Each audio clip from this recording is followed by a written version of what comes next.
हे आहे gateway of India Mumbai, ज्याला भारताचं प्रवेशद्वार असं म्हटलं जातं.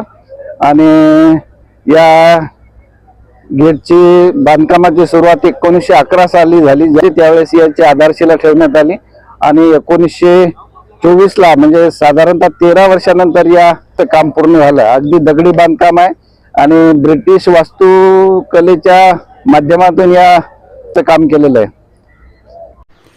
किंग जॉर्ज पंचम आणि क्वीन मेरी यांचं भारतामध्ये आगमन होणार होतं आणि त्यांच्या स्वागतासाठी या गेटची उभारणी करण्यात येत होती.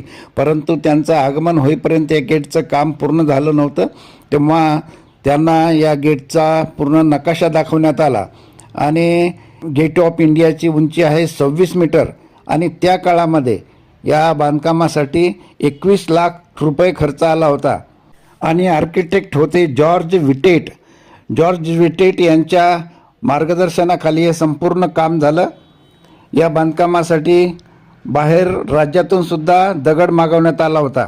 1924 साली सामान्य जनतेसाठी हे गेट खुलं करण्यात आलं. तेव्हापासून मुंबईमध्ये हे एक टुरिस्ट अट्रॅक्शन आहे आणि मुंबईमध्ये आलेला प्रत्येक पर्यटक या ठिकाणी भेट दिल्याशिवाय राहत नाही.